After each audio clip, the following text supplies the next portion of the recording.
It's time to think differently about healthcare, but how do we keep up? The days of yesterday's medicine are long gone, and we're left trying to figure out where to go from here. With all the talk about politics and technology, it can be easy to forget that healthcare is still all about humans. And many of those humans have unbelievable stories to tell. Here, we leave the policy debates to the other guys and focus instead on the people and ideas that are changing the way we address our health. It's time to navigate the new landscape of healthcare together and hear some amazing stories along the way. Ready for a breath of fresh air? It's time for your paradigm shift. Welcome to the Paradigm Shift of Healthcare, and thank you for listening. I'm Michael Roberts, joined here today with my co-host Scott Zeitzer. Today we're recording episode 109, and we're actually going to be wrapping up the show at episode 110. So we've been recording for about 2.5 years now, and we'll be ending our podcasting journey for the time being, though we've still got quite a bit of practice marketing still to come. We're still over there at P3 Practice Marketing, and please find us at .com. All of that said, we came into the show thinking about consumerization of healthcare and how much of an impact that was having and how much things were changing because of all that. And then COVID. And here we are much later into this process. And we've been talking about how COVID's been impacting practices this whole time, still looking at how things are changing. As we look at the year ahead, COVID's still a reality. There are things are much better than they were a year and a half ago, but things are still happening there. Vaccinations, changes in process have allowed for more flexibility with practice operations. We can provide patient care. We can attend conferences. So we're going to be talking about what practices are doing now as compared to a year ago and what it looks like as we go into 2022 with in-person conferences opening back up and all of that good stuff. Yeah, we've been dealing with COVID for nearly 2 years, and there are a lot of things that have almost become permanent changes with practices. Most of the practices we work with still require patients to wear masks in the office, regardless of local regulations. Things like extra sanitizing, social distancing, those wonderful stations where you get more, sanitizer on your hands. They've all remained in place. Most and practices and many hospitals are requiring employees to get vaccinated. I know that's a touchy subject. We're not trying to be political. It's just a fact. Most practices who started offering telemedicine at the beginning of COVID are still doing so as an option for patients. And I have to say, our friend Dr. Ira Kirschenbaum is running telemedicine services over at Bronx Care. So I think it's for surgical practices. ASCs have really become the standard for surgeries whenever possible. More surgeons are working with ambulatory surgical centers, even for joint replacement procedures.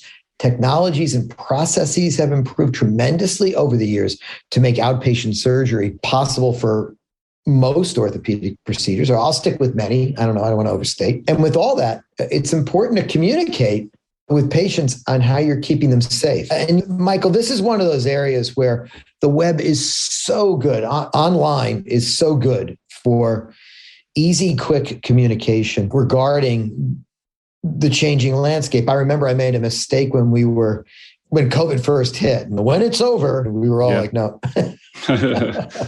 Yeah. And so I think COVID is here to stay. I think really what it comes down to is how we adapt to the ever-changing landscape that is COVID. Because I think it'll come in waves and all that other stuff. And I think I feel really good after my booster shot. So I've got three shots in me. I don't know if it's a false sense of security or not, but I think that'll be ongoing, don't you? Yeah, I think it is here to stay. We talked in our last episode about things like web accessibility. We talked about how much that compares to things like having accessibility in your practice. You've got on-ramps. You've got all of these different things that you do, the ramps up to the door and all that kind of stuff. You've got all those things to take care of your patients. Communicating about what COVID safety features are, or just cleanliness and safety going forward. I think it's really going to get to a point where we start talking about this is like general hygiene almost, like just general ways of trying to keep people safe from everything that's going on. And COVID's a part of that too. So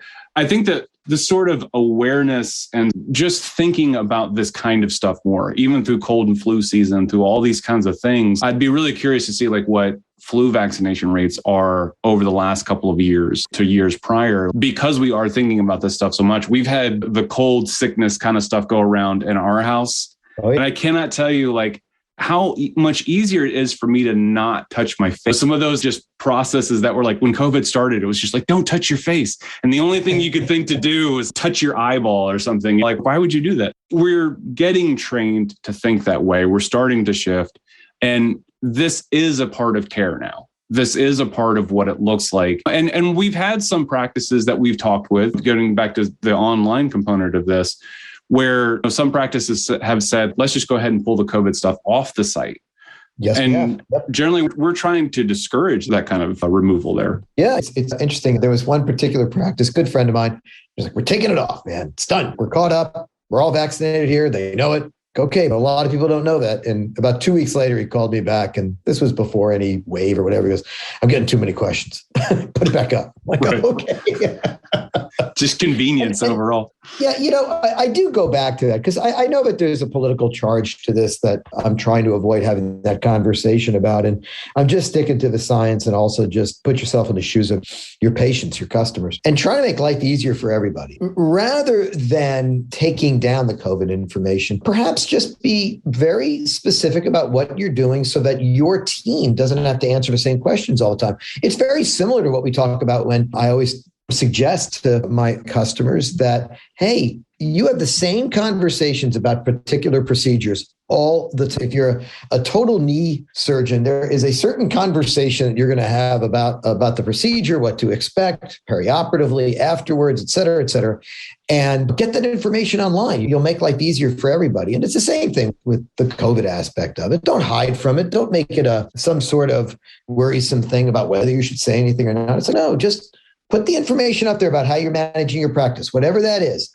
so that you can set good expectations. It's like everything else that we tell them to do. Right, Michael? Yeah, absolutely. Absolutely. So we've got this sort of, hey, it's here to stay. This is, I've been trying to stay away from the words new normal, like so hard, like trying to strike that out. Stop myself from saying it just now.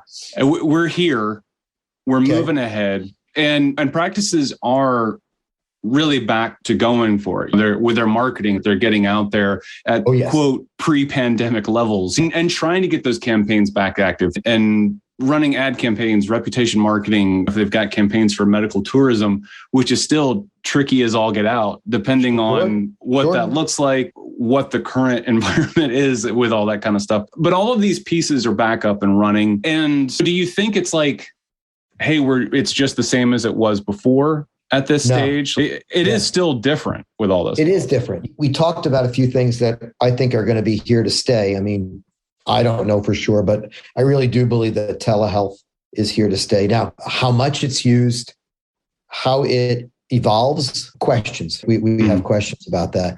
The fact that more and more work is being pushed off to an ambulatory surgical center, I think that's going to be, I almost said the new normal, but I think that is another evolution in care.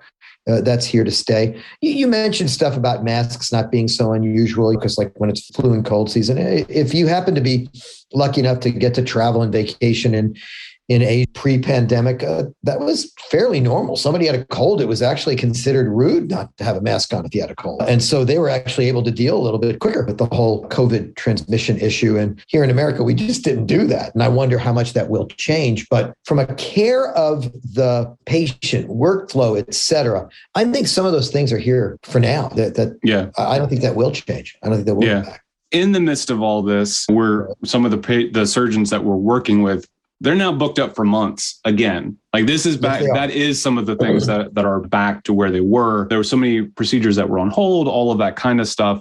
Now we're trying to figure out that, hey, how do you get patients in soon enough? Because people did maybe put things off, all that kind of stuff. There's a lot that's changed on the practice side. Everything from communication to just, hey, we're back to full campaigns running and everything like that. Let's pivot. Let's talk about conferences for a bit, because we're coming up on going to one here in a few weeks, like depending on the release cycle of this. I can't remember if this is coming out before or after we'll be there, but we are going to the OSET convention there out in Las Vegas. Surgery and emerging technologies in December in Las Vegas. Yes. Yeah, absolutely for orthopedics. So practices are getting back out there.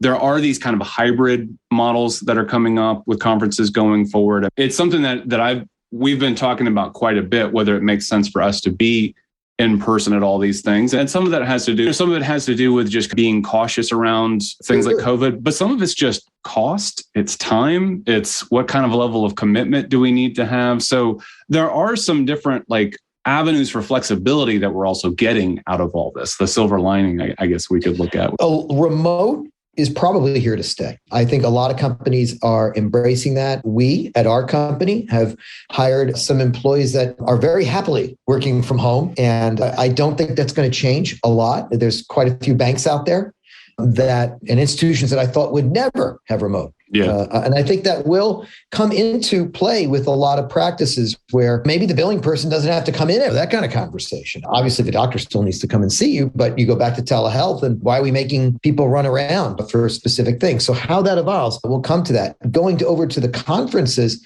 they're pretty packed. Mm-hmm. From what I understand, they're pretty full. And I do think that the success of a lot of these conferences will be dependent upon how they embrace what is happening now. This particular conference we're going to, you are required to have a vaccination, which I'm happy about. You're required to even have a negative PCR test before you come over. How long will that last? So it made us feel, Michael, I know you and I are going. If for anybody coming to that meeting, or if you were there, I'm not sure, like you said, Michael, when it's coming out, we'll have a big spinning wheel with lights on it. I'm not sure what's going to go on with that. But I think that we're going to come back to some sort of sense of people traveling again, of people adapting. And I also think part of where we're at now is this new adapting. Being used to the fact that it looks like this month it's going to be tough because of X, whatever variant is coming out, et cetera, or there's a particular area of the country that's worse than others, et cetera. But I think that most of the surgeons that I've been talking to basically are at the point where they're just trying to keep up with the amount of surgeries that people have put off. And I will send out a little warning to all the practices out there that are listening around this. Michael, you and I have talked about this too. And so if you're a surgeon and you're like, hey man, I'm booked for 3 months, I said, that's good, but it should also be an internal warning sign, because how you process through that work, how you work and set expectations with your patients, how you train your staff to help do that, that's really so, especially for those, we work with a lot of surgeons where it's like, they're not about volume anymore, they're about value. And so just because you're booked with all these surgeries, hey, that's great. And I know you want to take care of everybody, but you might be losing out some key patients that you really want, whether that's for a particular procedure that you want, or because, wow, yeah, they do pay better. So that's something to put in the back of your head about how you're managing all that. Yeah, absolutely.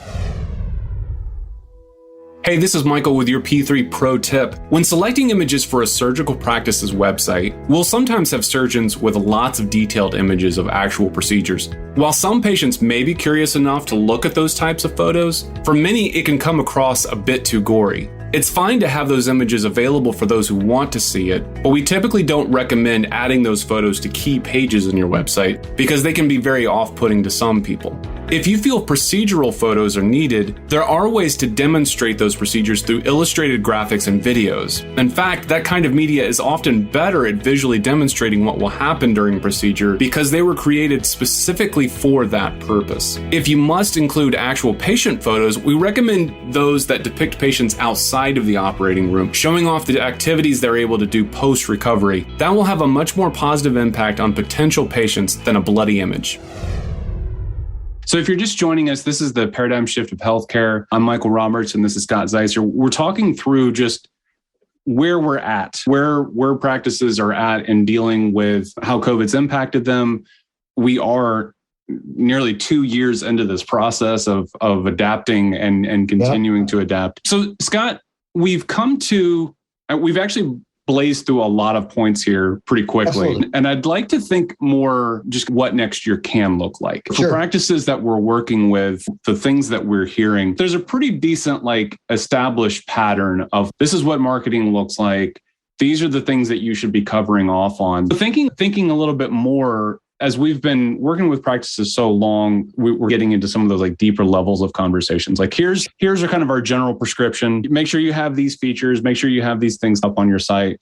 And then you do have those people that are willing to do a little bit more. They're willing to kind of explore what they can do with their practice marketing, with their communication. What are some of the things that you think are interesting that's happening right now with clients? some of the things that people are exploring beyond just, I've got a website and I've got ads running. So just to reiterate the ABCs, right? Here's my website. You need a good website. You need good content on the website. You need reputation marketing. And the next step normally is some sort of ad campaign, be it a combination of Google, Facebook, et cetera. And I think what I'm seeing, so now they're getting word of mouth out. Like that's working. So you have to have that. So now you really want to start figuring how to get that word of mouth out and take it to the next level. And what I'm seeing more of is the medical tourism side of things, where you're starting to reassure patients that it's okay to come to me because I happen to be one of the few people doing whatever that is, and putting more good information about that online. I think video is becoming a bigger thing as well. It's easier to take videos now. You don't need the fancy videographer, although I will say a shout out to our videographer that we use quite a bit, Max Cusimano, who's an awesome videographer, depending on what you need to do. But that being said, hey, man, if you've got a good iPhone, you can take some decent shots. Max will be the first guy to say that. Max will take it another level. But hey, I see video. I see doing a little bit more focused medical tourism, a little bit deeper dive into what you're putting on Facebook or social media have been very helpful along those lines. I also think that really aggressively doing reputation marketing, we have found a lot of our customers, surgeons, have gotten quite a bit out of it, because we got quite a few surgeons who say, oh, I don't need reputation marketing. I'm really good at what I do. And that's not really what we're talking about here. Yeah. Yeah. And even to back up just a bit. So like the concept of medical tourism, like what we mean specifically, because there are a few different ways to talk about that, right? There's medical tourism. I'm going to Central or South America to get procedure X done because it's a lot cheaper. That's not what Michael, what I'm talking about. And I thank you for saving me on that, Michael. What we're talking about is, let's just say that you're the only one doing a particular type of surgery. And it doesn't have to be so niche. It could just be that it's just inferred that they have to go to the quote to get it done. And you're very well trained. You're very well experienced at this particular procedure. And you just wish more people would come in to do it. And when we talk about medical tourism, we're talking about people maybe driving and or even flying, depending on the type of procedure, to come and visit with you, stay at the hotel nearby, get surgery, and either get the rehab there or get the rehab remotely, depending on the type of procedure. So that's what we mean by medical tourism. There's quite a few practices out there that have done quite well with that. And frankly, from a cost perspective, like from getting paid perspective, these particular patients are more valuable, Michael. And when you combine that with the ambulatory surgical center, and the prospect of being able to get them in and out the way that you want them to get in it, the way that you want them treated specifically. Because I always go back to like, hospitals are awesome. They're awesome because they can take care of almost everybody who's very sick. But that's the negative side. Because when you go to an ambulatory surgical center for, I'll stick with total knee, hey, everybody in there, they're just doing total knees. There's not an obstetrical nurse to be found. And there's nothing wrong with an obstetrical nurse helping out on another case in a hospital, because that's what makes hospitals great. But in this particular case, that specialization and that rote over and over, doing it the same. You can refer to an earlier podcast with Dr. Ballard, where he gets into all that. He loves an ASC, but I think that combo, medical tourism and ASCs, and then highlighting both online correctly, because that's a nuanced conversation in itself. Yeah. Yeah. Like making sure that the patient feels confident every step of the way. Wait, is this another building that I have to go to? Do I not go back to the hospital? Am I going to like that whole journey that the patient has to follow? And there are so many drop-off points along the way. I don't want to just make this like a remember when we talked to kind of episode, because there's so many people that, I mean, we've done this for 2.5 years now. There are different people that we've talked to along the way. We've talked to a patient advocate who's talked about being there and sitting with the patient all the way through the process.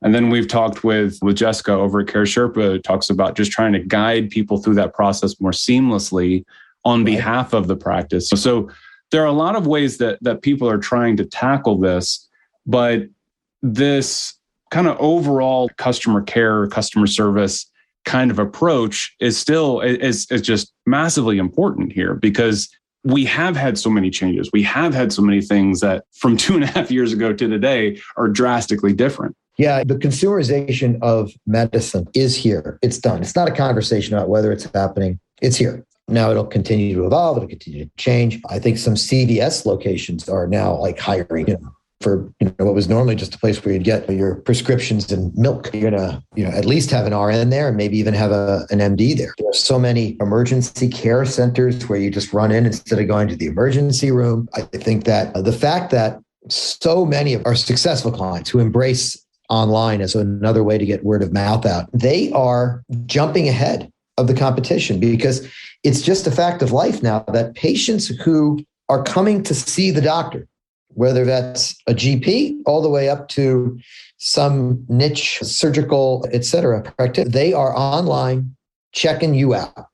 Yeah, absolutely. So the days of you should go see doc, whatever, those are over. Just take this blue pill and call me in the morning. It's done. Yeah. I don't see that happening. I get it. If you're there's always going to be some population that's going to go the way that they're going. But in reality, the percentage now is so much higher. So if you are avoiding these conversations, I just hope you're near retirement. Yeah. Like, that's fine. Yeah. It's fine. Yeah. Run it any way you want, man. But if you're just starting or you're just coming into, I talk about this a lot, where you get out of residency and you're just trying to pay off the student loans and just get started with your life, and you'll see everybody. It doesn't matter. And then a few years into it, it's, man, this is good, but I really want to start focusing on what I'm great at and really fine tune and hone my practice and take advantage of the fact that I'm doing, better. And that's our sweet spot. And I'm telling you, if you're in that spot, Michael, you're going to have to embrace getting good information, good content, and treating your patients better. Yeah. You're in a lot of trouble. So to throw in, as we're getting ready to wrap up here for today, throwing in one kind of curveball to all this. Go ahead. Because I'm 100% with you. Like, man, make it easier to communicate, make it easier for people to find things they need. And all of that said, go ahead. I want to call. I want to be able to talk to somebody on the phone, right? That's still like a major thing. And the funny thing is, for so many of us in digital marketing, we've for years and years been like, oh, that's going to change. It's just nothing but chat bots and forums, and everybody will be fine. It's not much of a curveball, in my opinion. You're also the extrovert that wants to call and talk to everybody. I'm like, dear God, don't make me pick up the telephone. I do say this. Look, if you're going to spend whatever you're spending to run your practice, we're a small part of that, getting the word out online. Goodness gracious, train your staff. I've said this a million times over. Either train your staff, hire, outsource, whatever it is, because if you're in that sweet spot, that zone, and you're got this website where you're highlighting what you're all about, and you got ad campaigns running and social media running, and if the person answering the phone says something along the lines of doctor's office, man, you spent a lot of money, spent a lot of time, lifted a lot of heavy objects, and the person answering the phone doesn't know what the procedure is, only knows that next Tuesday at 3 is available. Right. Doesn't call back. You know what, man? Shame on you. Right? Yeah. So I get it. It's a pain. It's costly. It's part of the cost of doing business. It's just the way it is. And there's some major things and just like to a quick tag there, like the reason I brought that up, there's actually a survey that just came out this week that we were actually passing around on Slack, where it was still talking about there's actually a slightly higher percentage of people in this one particular survey, but there's this actually slightly higher percentage saying, I want to be able to talk to somebody. So, it's not trending down. It's still trending back up that, yes, people actually want to talk to people. And especially if remote is the only option. Like, sometimes you want to just be able to get that extra level of personalization. I was going to say, there's like the technology side of things and how people are interacting with that technology that's drastically changing things. Layer that on top of all that COVID has been for these past couple of years and all that it will continue to be. There's a lot to be thinking about. And how you're communicating with your patients and how you're continuing to get that story out there. And that's really what we're trying to highlight. Yeah. I was going to jump in with, don't forget that we're social animals at our core. Yeah. And that for the last 2 years, we've all been in some way hiding, and everybody's coming back out and they've read a lot of stuff. But in reality, and look, I'm an extrovert. I'm an introverted extrovert. I don't even know what that means, but I'm an extrovert. And I like talking to people. I'm looking forward to being at this meeting coming up. I do usually pick up the phone before you guys do. Actually make fun of you because you don't. And I think you need to be prepared for that. I just go back to, you really got to put yourself in your patient's shoes. Mm-hmm. And once you really do that, I can't tell you how many surgeons I've spoken to over the years that never, ever call the main line. They just call the back line. Why would they call the main line? I don't want to wait. And it's like, guess what? Your patients don't want to wait either. And I get it. A lot of surgeons listening right now are going, yeah, but they'll wait to see me. And to some degree they will. But there is a breaking point where you just lost 4 or 5 people because they couldn't schedule the case, or they couldn't just get a human to talk to them. They couldn't get someone to call them back. I'm telling you, it's a concern. For sure. So really go hand in hand when you're budgeting, whether it's just time and effort as well as money for online marketing or any type of marketing. You got to budget time and energy and money to train your staff. Absolutely. All right, that's going to wrap for today. Scott, thanks so much for your time. And as always, thank you everybody for listening. Thanks again for tuning in to the Paradigm Shift of Healthcare. This program is brought to you by Health Connective, custom marketing solutions for medtech and pharma. Subscribe on Apple Podcasts, Google Play, or anywhere you listen to podcasts.